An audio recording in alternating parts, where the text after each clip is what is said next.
So, working with a new list, starting with Elon Musk. So next list, we're going to start with Elon Musk. We're going to go Nikola Tesla, Rupert Sheldrake, Edmund Husserl, Immanuel Kant, Jordan Peterson, Gurdjieff, Rudolf Steiner, Genghis Khan, George O'Keeffe, Damien Hirst, Banksy, Ronaldino, Messi. Let's begin with Elon Musk, contrasting his futurist ambitions and comparing his teachings on impermanence, suffering, and contentment. Elon Musk versus the Buddha, the architect of futures versus the teacher of the timeless.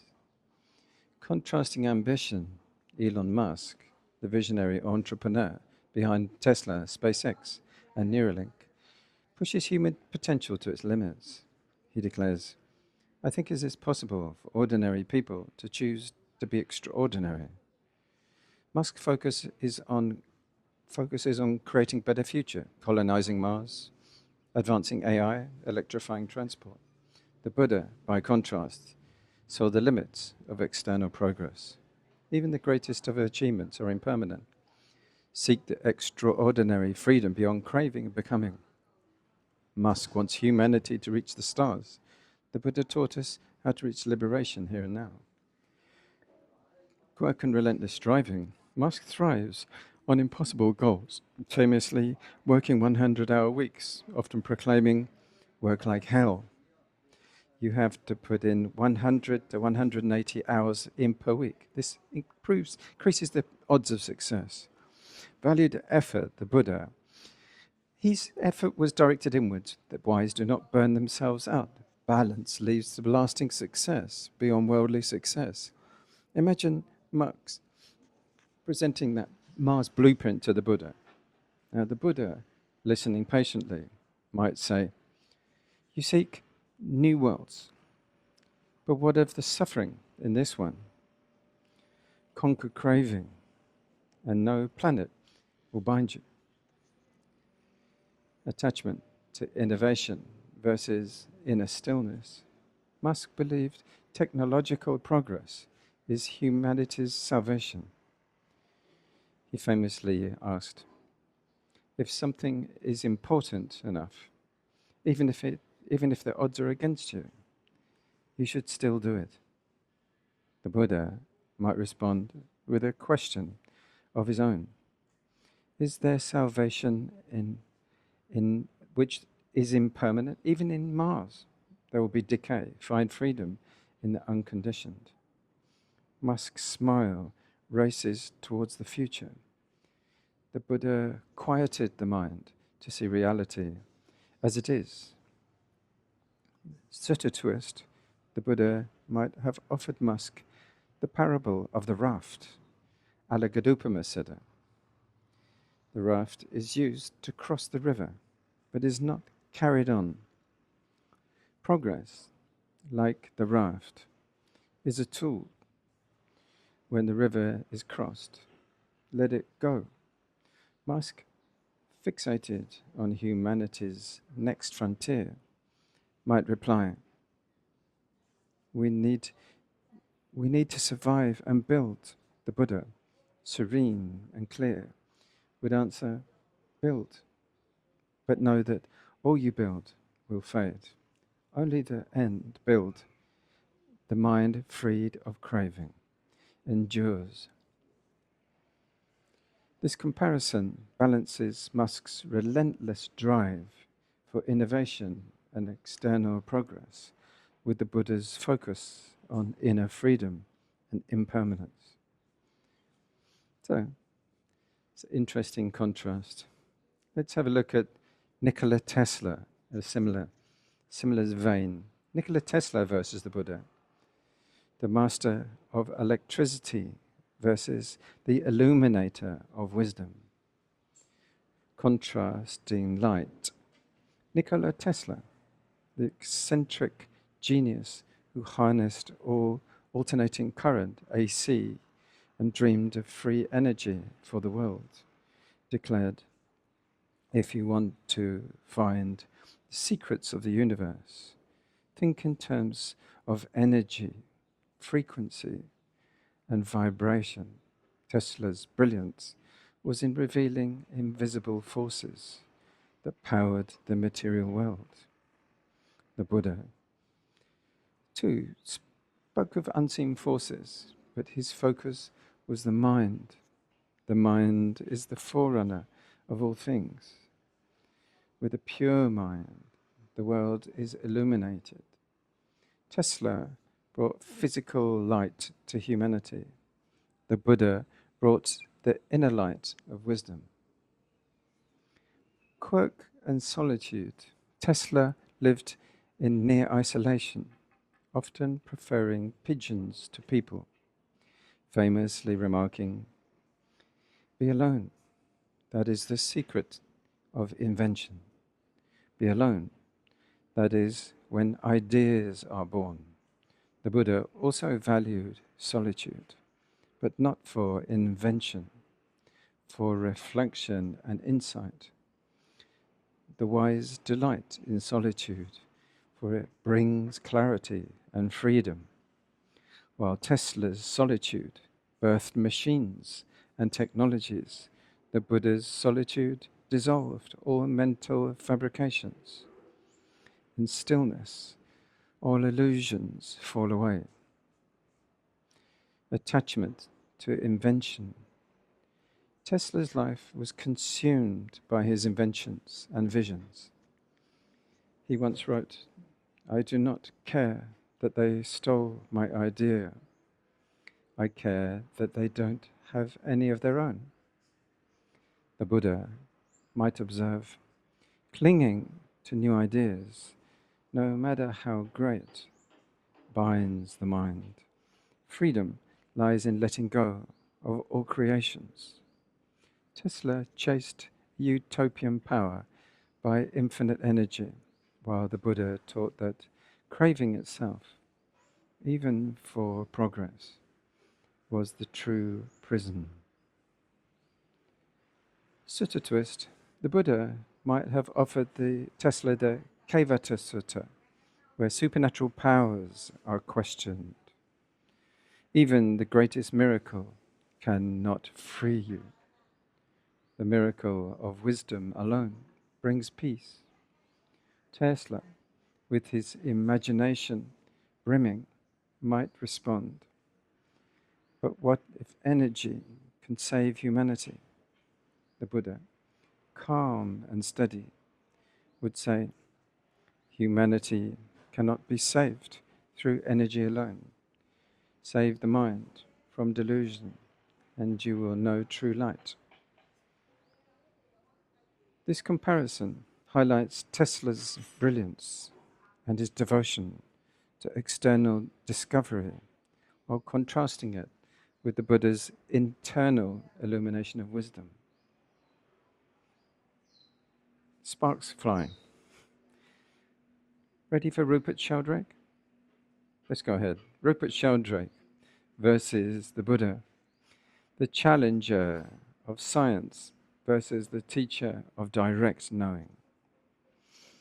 Contrast in boundaries. Rupert Sheldrake, the controversial biologist, challenges conventional science with his theory of morphic resonance, the idea that fields of energy and patterns shape life, memory, and evolution. He argues the universe is not a machine. It's more like a living organism, shaped by habits and memory. The Buddha, too, recognized unseen patterns, not as energy fields, but as the karmic habits shaping existence. All beings are bound by their actions, conditioned by past, the present, and forms. Sheldrake pushes the limits of science. The Buddha transcends the limits of all conditioned knowledge. Quirk and defiance, Sheldrake thrives on challenging scientific orthodoxy, calling out materialism as a dogma rather than a fact. He provokes questions about the nature of consciousness and memory, daring science to rethink their assumptions. The Buddha similarly challenged the intellectual orthodoxy of his time, rejecting both eternalists and nihilist views. Truth is not found in extremes, but in the middle way, where all views dissolve. Imagine Sheldrake eagerly sharing his theories with the Buddha. The Buddha might reply, "Fields may shape matter, but what shapes suffering? Know the mind, and its patterns will unravel. Attachment to inquiry." Sheldrake's inquiry seeks to expand humanity's understanding of the universe. He says, we are on the verge of new ways of understanding life and consciousness. The Buddha would respect inquiry, but caution against clinging to it. Inquiry leads to wisdom, but it must turn inward. To truly understand life, see through the illusion of self. Sheldrake searches for the patterns of nature, while the Buddha found freedom by breaking the patterns of craving, becoming, and rebirth. Sutta twist. The Buddha might have shared the Maha Tanha Sankhya Sutta, the greater discourse on the destruction of craving, which dismantles clinging to theories of existence, whether the world arises or ceases, whether consciousness moves here or there. Let go of speculation. Freedom comes from seeing the end of craving. Sheldrake, fascinated, might reply, but patterns help us make sense of reality. The Buddha, with serene wisdom, would say, patterns arise and cease. Know what does not arise, and all reality will become clear. This comparison explores Sheldrake's challenge to materialist science, his quest for unseen patterns, and contrasts it with the Buddha's focus on direct insight and freedom from speculation. So, Rupert Sheldrake, ready to move on? The depths of Edmund Husserl, Phenomenologist. Edmund Husserl versus the Buddha. The father of phenomenology versus the seer of ultimate reality. Contrasting seeing, Edmund Husserl, the founder of phenomenology, sought to strip experience down to its purest essence by bracketing assumptions. He wrote, "To begin with, we must take the world as it appears to us. Set aside biases, theories, and preconceptions." The Buddha, too, taught the importance of seeing clearly, but he went beyond appearances to realize the unconditional truths. In the seen, there is only the seen. In the known, only the known. Beyond this, there is neither a self nor reason to cling to.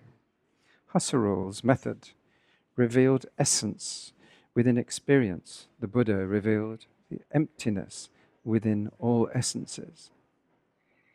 Quirk and reduction. Husserl's process of epoche, suspending judgment, was his tool to access consciousness without the interference of habit or bias. He argued, we are only in the truth when we observe consciousness itself, not when it produces, not what it produces. The Buddha similarly observes the nature of mind, teaching in the Satipatthana Sutta, observe the body as body, feelings as feelings, mind as mind, without judgment or attachment. Yet, while Husserl found layers of meaning, the Buddha dismantled all layers, reaching liberation. Even consciousness arises and ceases. Let go, and freedom is found. Attachment to perception. Husserl saw consciousness as fundamental, famously writing, "Consciousness is always consciousness of something." The Buddha might agree, but offer a deeper perspective. Even consciousness depends on conditions. When conditions cease, consciousness ceases. What then remains?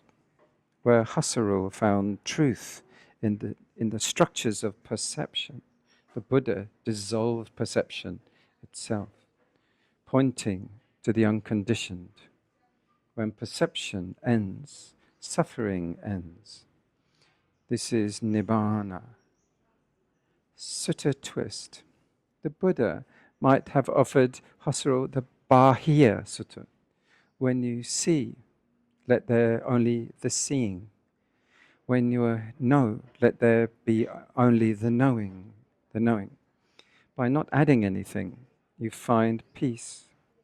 Husserl, fascinated, might respond, but don't appearances reveal something essential about being? The Buddha would reply, appearances arise and vanish. What is essential is to see beyond arising and vanishing. This comparison contrasts Husserl's meticulous reduction of experience with the Buddha's transcendent insight into the nature of perception itself. Let's have a look on with a similar era person, or before that place. Immanuel Kant. Immanuel Kant versus the Buddha, the philosopher of reason versus the teacher of transcendent knowing, contrasting knowledge. Immanuel Kant, one of the greatest Western philosophers, drew a line between phenomena, things as they appear, and noumena, things as they are, unknowable to the senses.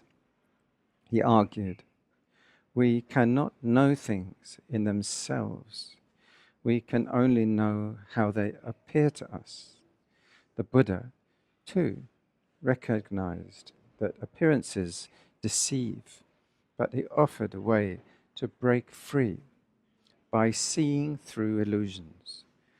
The ultimate truth, which is beyond perception and reason. While Kant restricted human knowledge to the limits of the mind, the Buddha pointed beyond. What can be known directly is the end of suffering. Quirk and rationality. Kant believed reason was humanity's greatest tool, shaping morality through his categorical imperative. Act only according to that maxim whereby you can at the same time will that it should become universal law. The Buddha taught also ethical universality, but grounded in wisdom, not in intellectual reason.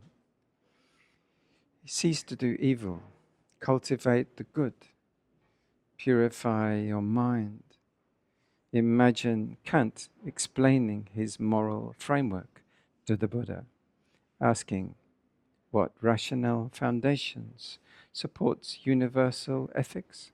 The Buddha might reply, what you call universal rises naturally when craving, hatred, and delusion are abandoned. Morality flows from the purified heart. Attachment to reason. Kant held reason as the highest arbiter of truth, writing, "Dare to know. Have the courage to use your own reason." The Buddha, while valuing inquiry, warned against clinging to the limits of reason itself. Reason can take you to the shore, but it cannot cross the river. Let go of reason, and freedom is found. Where Kant found limits to what can be known, the Buddha transcended all boundaries, teaching ultimate knowing lies beyond concepts and categories. It is realized, not reasoned. There's a subtle twist. The Buddha might have shared the Sabbasava Sutta, which advises letting go of speculative thought. Views about the world, existence, and reason bring only more clinging. Abandon these, and the mind is liberated. Kant, ever the philosopher, might respond, but how can we act morally without reason? The Buddha, serene and wise, would reply, true morality arises naturally when the heart knows peace and is free of craving. This comparison highlights Kant's rationalism, his limits on knowledge, and contrasts them with the Buddha's transcendent insight that goes beyond reason to ultimate liberation. I think that resonates. Let's have a look into Jordan Peterson in focus. Jordan Peterson versus the Buddha. The architect of order versus the seer of liberation beyond order. Contrast in order. Jordan Peterson, the Canadian psychologist and cultural commentator, promotes the necessity of order to navigate life's chaos. His mantra, "Clean your room," serves as a metaphor for taking responsibility, grounding oneself in discipline, and imposing structure on the unpredictable. He says, if you can't even clean up your own room, who the hell are you to give advice to the world? The Buddha, however, saw that external order was secondary to inner liberation. Conquer your mind, and the world's chaos will no longer trouble you. While Peterson prioritizes order to cope with life, the Buddha taught how to transcend both order and chaos through equanimity. Quirk and existential struggle.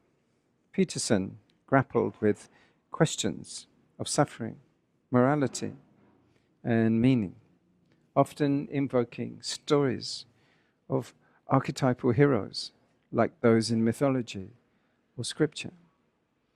He asserts, life is suffering. You have to bear it, and you have to bear it nobly.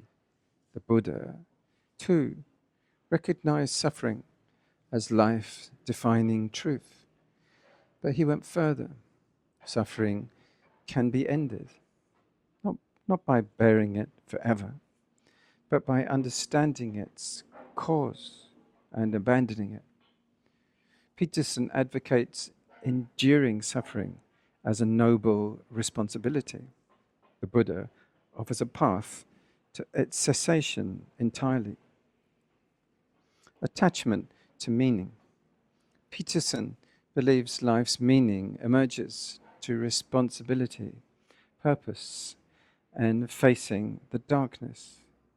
He says, to stand up straight with your shoulders back is to accept the terrible responsibility of life with eyes wide open. The Buddha might gently caution, meaning built on conditions will always be fragile. Let go of the need for meaning, and a deeper peace arises beyond purpose and despair. Imagine Peterson presenting his vision of heroism to the Buddha. The Buddha, listening with compassion, might say, responsibility is good, but freedom lies not in carrying burdens endlessly. It lies in putting them down. Sutta twist, the Buddha might have shared the Dhammacakkappavattana Sutta, the first discourse on the turning of the wheel, where he explains the Four Noble Truths. There is suffering. There is a cause of suffering. There is an end, and there is a path to freedom. Peterson, wrestling with his worldview, might respond, but suffering makes us stronger why you let go of it? The Buddha, serene, would reply, strength is good, but freedom is better. You carry what can be laid down. This comparison highlights Peterson's focus on personal responsibility, discipline, and existential order, while contrasting with the Buddha's path of relinquishing craving and transcending suffering. So, next, another mystical, Gurdjieff. Gurdjieff versus the Buddha, the master of awakening through struggle versus the teacher of liberation through balance. Contrast in awakening. George Gurdjieff, the mystic and spiritual teacher, taught that humanity lies in a waking sleep, bound by mechanical habits. He declared, man is asleep. He has to wake up. Gurdjieff's methods were unconventional, forcing students through intensive effort, discomfort, and paradox to break habitual patterns. The Buddha, too, recognized the sleep of ignorance, but advocated a gentler path of mindful awareness. The mind, well trained, brings the greatest awakening, not through struggle, but through understanding. Gurdjieff pushed his students. The Buddha guided them patiently. Quirk and methods. Gurdjieff's teachings, famously cryptic, included the work, a practice combining self-observation, intentional suffering, and remembering oneself. He said, man must suffer, but he must suffer consciously. The Buddha also saw value in discipline, but rejected unnecessary suffering as counterproductive. Neither indulgence or self-mortification leads to freedom. Follow the middle way. Imagine Gurdjieff challenging the Buddha, saying, without friction, man remains asleep. The Buddha might calmly respond, awakening arises not from more suffering, but from understanding its cause and ceasing it. Attachment to effort, Gurdjieff, his emphasis on struggle and intentional effort, while powerful, risked reinforcing attachment to striving itself. The Buddha taught striving for awakening is noble, but do not cling to effort. Balance, not strain, leads to liberation. Where Gurdjieff focused on shattering the ego through difficulty, the Buddha gently revealed the ego's emptiness, saying, the I you seek to break apart never existed. See this, and awakening will follow naturally. Sutta twist. The Buddha might have offered Gurdjieff the Bhaddeka Ratana Sutta, the discourse on the ideal lover of solitude. Do not chase the past or the future. Seek clearly the present moment, and you will awaken. Gurdjieff, ever the provocateur, might respond, but the struggle of the is the awakening. The Buddha, unshaken, would say, struggle is useful until you see that there is nothing to struggle against.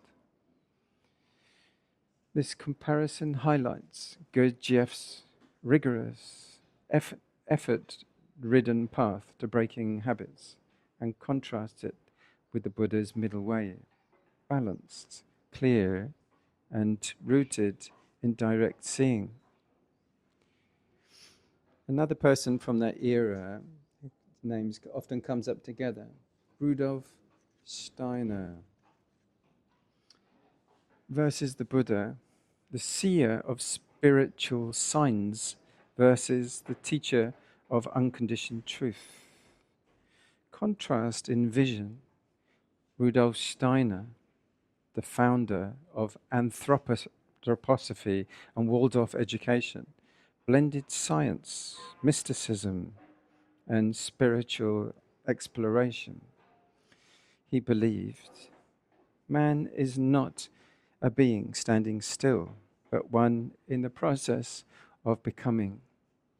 Steiner's teachings encouraged development through spiritual perception and reincarnation. The Buddha, too, recognized becoming as central to existence, but saw it as the root of suffering. Becoming is craving's shadow. Let go, and the cycle ends. Steiner sought progress through spiritual evolution. The Buddha offered liberation from the need to evolve altogether. Quirk and esotericism. Steiner's work delved into esoteric realms, higher planes, etheric bodies, and cosmic influences. He wrote, spiritual science is the bridge between the visible and the invisible. The Buddha, while acknowledging subtle realities, cautioned against fixation on metaphysical speculation. Speculation leads to distraction. Directly observe the mind, for here lies the path to freedom. Imagine Steiner explaining etheric forces to the Buddha, who might calmly reply, all forces arise and cease. Freedom is found not in the unseen, but in seeing clearly what binds the mind. Attachment to systems. Steiner developed intricate systems to intricate spirituality into education, art, and agriculture. The Buddha, however, warned against clinging to systems, no matter how refined. Even the most elaborate teaching is like a raft. Use it to cross the river, then leave it behind.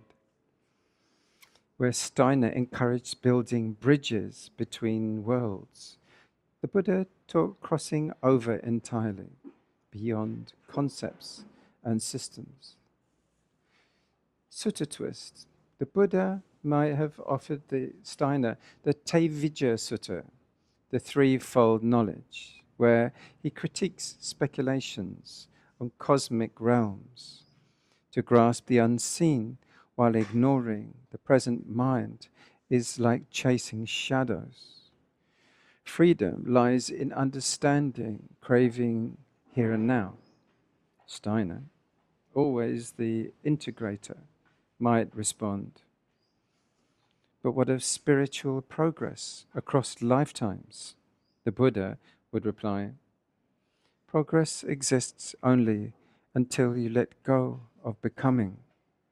Then there is peace beyond all lifetimes. This comparison contrasts Steiner's visionary integration of spiritual science with the Buddha's radical simplicity and focus on transcending all conditioned systems. It's an interesting balance. Feels right? Yeah? Let's move on to Genghis Khan versus the Buddha, the conqueror of nations versus the conqueror of craving. Contrasting conquest, Genghis Khan, the first Mongol leader, united warring tribes and built the largest contiguous empire in the history through relentless conquest. He declared, I am the punishment of God. If you had not committed great sins, God would not have sent a punishment like me. The Buddha, too, was a conqueror, but of a vastly different kind. Say that. He proclaimed, victory breeds hatred. The truly noble one conquers himself and lives in peace. Genghis Khan's victories left bloodshed. The Buddha's conquest of the mind left freedom. The quirk and legacy. Genghis Khan's leadership was marked by ruthless efficiency, military brilliance, the use of terror, and pragmatic laws like the Yasa.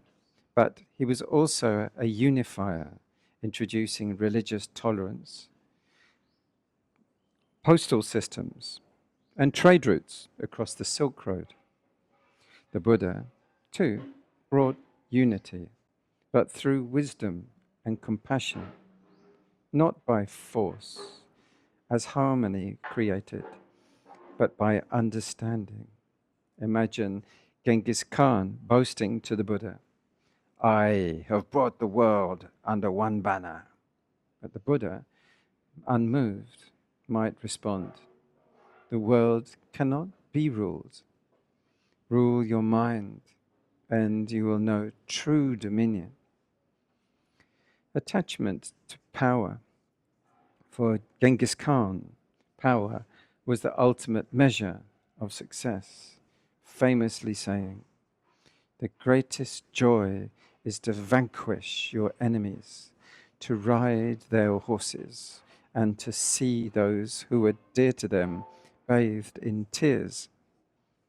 The Buddha would see such attachment as a trap. Victory over others feeds craving. The wise seek no joy in domination, for the conqueror is conquered by his own thirst for power. While Genghis Khan shaped empires with swords and fear, the Buddha transformed hearts with kindness and wisdom. The Sutta twist. The Buddha might have offered Genghis Khan the Dhammapada, verse 103. Though one should conquer 1,000 men in battle 1,000 times, he who conquers himself is the greatest warrior of all. Genghis, proud and commanding, might respond, what of those who resist conquest? The Buddha would answer, resist not with force, but with wisdom. In peace lies the greatest victory. This comparison contrasts Genghis Khan's ferocious pursuit of external conquest with the Buddha's quiet but profound mastery of internal peace. It's an interesting balance between these two characters. Let's move on to an artist, Georgia O'Keeffe. Georgia O'Keeffe versus the Buddha. the painter of nature's essence versus the seer of reality's truth. Contrasting vision. Georgia O'Keeffe, the celebrated modernist painter, captured this subtle, almost spiritual essence of nature. She said, "Nobody sees a flower, really. It is so small.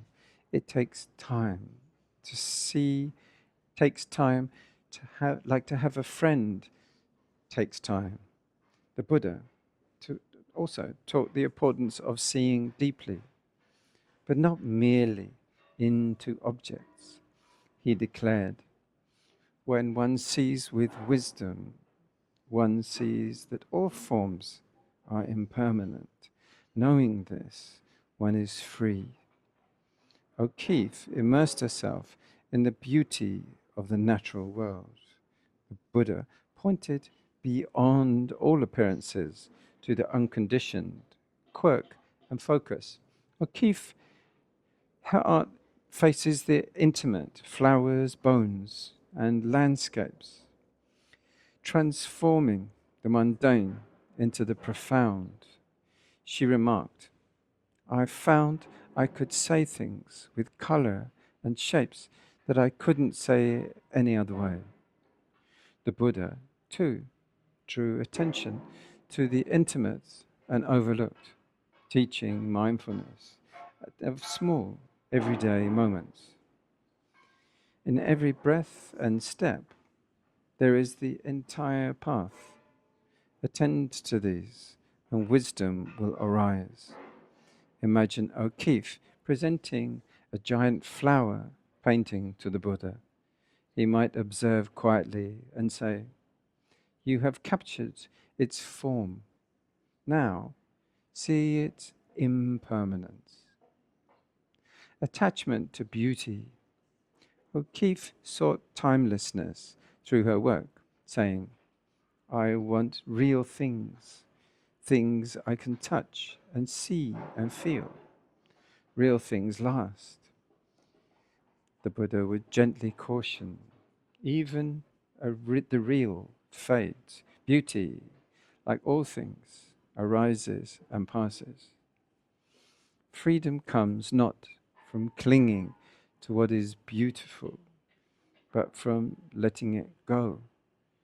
While O'Keeffe found transcendence through art, the Buddha offered transcendence by releasing all attachment to form, beauty, and identity. There's a sutta twist. The Buddha might have shared the Adita Pariyaya Sutta, the fire sutta, where he describes forms, sounds, and objects as burning with craving, aversion, and delusion. The wise see that beauty burns, and in letting go, find the coolness of peace. O'Keeffe, ever the artist, might respond, "But beauty inspires. Why not cherish it?" The Buddha, serene, might answer, "Inspiration is fleeting. Find what remains when beauty fades, and you will know the true essence." This comparison captures O'Keeffe, her artistic depth, and contrasts it with the Buddha's radical insight into impermanence and freedom beyond form. Let's have a look. Damien Hirst. Damien Hirst versus the Buddha, the provocateur of mortality versus the teacher of liberation from death. Contrast in mortality. Damien Hirst, the British artist known for confronting death in his work, like the physical impossibility of death in the mind of someone living, the shark preserved in formaldehyde, explores humanity's needs with or mortality. He remarked, "Art's about life and it's about death. The Buddha also confronted death, but went further, teaching, whatever is born will die. Knowing this, abandon clinging, and you will transcend death itself. While Hirst forces viewers to face mortality, the Buddha offers liberation from its fear. Quirk and shock value. Hirst works skulls encrusted with diamonds, animals suspended in tanks, often provoked discomfort. He said, you can frighten people with death or awe them, but you can't ignore it. The Buddha, too, used mortality to awaken awareness, but with a gentler approach. Just as the morning star fades, so too does life pass. Contemplate this, and wisdom will arise. Imagine Hirst unveiling his diamond skull to the Buddha, saying, "This is death made precious." The Buddha might reply, "Death cannot be adorned. Know its truth, and it will no longer frighten you." Attachment to spectacle. Hirst art thrives on spectacle, transforming the grotesque into something iconic. Yet the Buddha might observe, spectacle awakens the senses, but not wisdom. True freedom comes not from display, but insight into the mind. Hirst captured death's form. The Buddha teaches how to overcome its grasp. Sutta twist.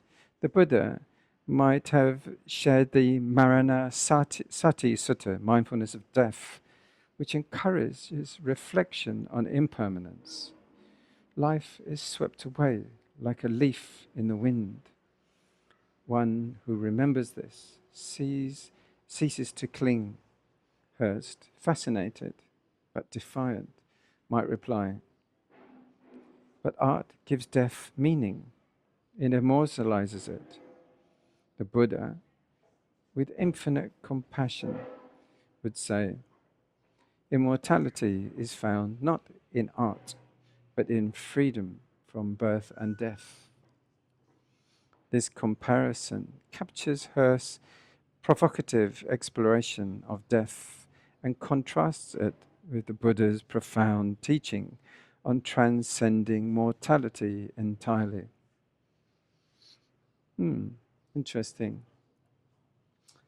Let's go to another similar artist, culture-wise. Banksy versus the Buddha. The rebel artist versus the teacher of radical freedom. Contrast in rebellion. Banksy, the enigmatic street artist, uses his work to critique societal norms and inequality and authority. His art, often subversive and satirical, declares art should comfort the disturbed and disturb the comfortable. The Buddha, too, was a rebel, not against governments, but against the tyranny of craving, delusion, and suffering. He proclaimed, "The wise rebel against ignorance, not the world. By knowing truths, they find freedom." While Banksy's rebellion aims to provoke thought, the Buddha's rebellion leads to liberation. Quirk and anonymity. Banksy's anonymity fuels his mystique. His art, appearing overnight on city walls, challenges ownership, authority, and permanence. He said, "Graffiti is one of the few tools you have if you have almost nothing." The Buddha, too, rejected attachment to identity, status, and possession. Identity is an illusion. Letting it go, one sees clearly and is free. Imagine Banksy explaining his art as a critique of power to the Buddha. The Buddha, smiling gently, might reply, "Power is fleeting. True revolution is freedom from the need for power itself." Attachment to disruption. Banksy thrives on creating discomfort, making people question their assumptions. Yet the Buddha might caution, disruption awakens, but only insight liberates. Question deeply and let go of even the need to rebel. Where Banksy's work challenges systems, the Buddha challenges the very foundation of suffering, craving, clinging, and identity. Sutta twist. The Buddha might have shared the Vasetta Sutta, where he critiques societal divisions and external identities, not by caste, race, or rank, is one noble, but by wisdom and virtue. Banksy, inspired but pragmatic, might respond, but art is a way to wake people up. How else will they see? The Buddha would reply, awaken them, but show them the way beyond awakening, where all clinging ceases. This comparison highlights Banksy's provocative critique of societal systems and contrasts it with the Buddha's deeper focus on liberation from all forms of clinging, including rebellion itself. So Banksy. Let's move on to some soccer players and look at their different personality. Ronaldino, for example, versus the Buddha, the magician of joy versus the teacher of lasting bliss. Contrasting joy, Ronaldino, the Brazilian football genius, was known for playing with a smile, embodying pure joy on the pitch. He once said, "I play football because it's fun. Winning is secondary. It's about the love of the game." The Buddha, too, spoke of joy, but one rooted in the mind's freedom. The voice of the liberated mind surpasses all worldly pleasures. Ronaldino delighted the world through football's beauty. The Buddha taught how to find joy that doesn't fade with time. Quirk and artistry, Ronaldino's flair, no-look passes, outrageous trick, and dazzling footwork captivated fans. His style was effortless, making even the impossible look natural. The Buddha, in his own way, embodied effortlessness, teaching the middle way. When the mind is balanced, life flows with ease, free from extremes. Imagine Ronaldino, who demonstrating his skills to the Buddha, saying, "This is how I express joy." The Buddha, smiling warmly, might reply, "True joy flows not from the feet, but from the heart, free of craving." Attachment to talent. Ronaldino's joy stems from his unparalleled skill, yet even this faded with time as his career waned. The Buddha would observe, skills and talents are impermanent. Build your joy on what cannot be taken away. The peace of a still mind, where Ronaldino brought joy through fleeting brilliance, the Buddha offered a joy beyond conditions. Sutta twist. The Buddha may have shared the Dhammapada verse 197. Joy arises for the one who is free, who has left behind both attachment and fear. Ronaldino, playful as always, might have responded, but football brings joy to millions. Well, let it go. The Buddha would reply, bring joy, but know that all games must end. Find the joy that remains beyond endings. Lionel Messi versus the Buddha, the pursuer of perfection versus the teacher of peace. Contrast in striving. Lionel Messi, often considered the greatest footballer of all time, built his legacy through relentless dedication. He said, you have to fight to reach your dream. You have to sacrifice and work hard. The Buddha, too, valued effort, but saw striving as a tool, not a goal. Effort is the path to wisdom, but clinging to goals binds the mind. Freedom lies in letting go of all striving. Messi's pursuit of perfection on the pitch is legendary. The Buddha's perfection was a freedom of no longer needing to achieve. Quirk and focus. Messi is known for his humility and quiet intensity, letting his skills speak louder than his words. He once reflected, I'm more interested in improving myself than in what people say about me. The Buddha, too, taught self-improvement, but through the mind's purification. Train your mind like a skilled craftsman. It is the source of all action. Imagine Messi asking the Buddha, how do I reach perfection? The Buddha might reply, perfection is not reached.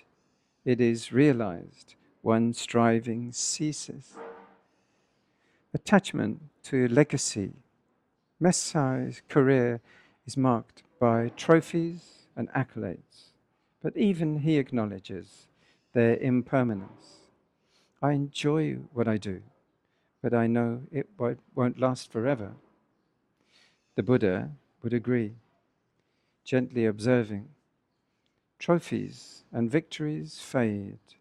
Build a mind that does not cling, and your peace will never be lost. Sutta twist for Messi.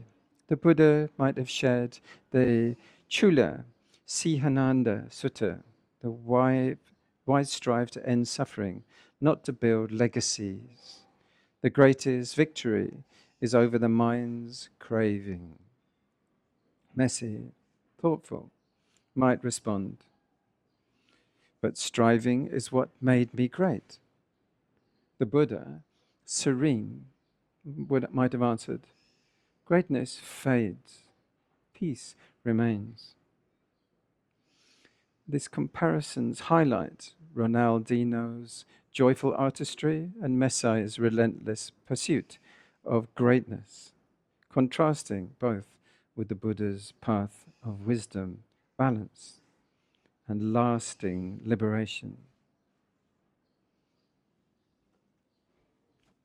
May many beings be free from suffering. I hope you have enjoyed this imaginative journey into contemporary and not so contemporary figures who are being chosen to illustrate lots of different attitudes, philosophies towards happiness, accomplishment, achievement, and contrast and compare them with the Buddha. So I hope you're well. Namo Buddhaya, Namo Buddhaya, Namo Buddhaya.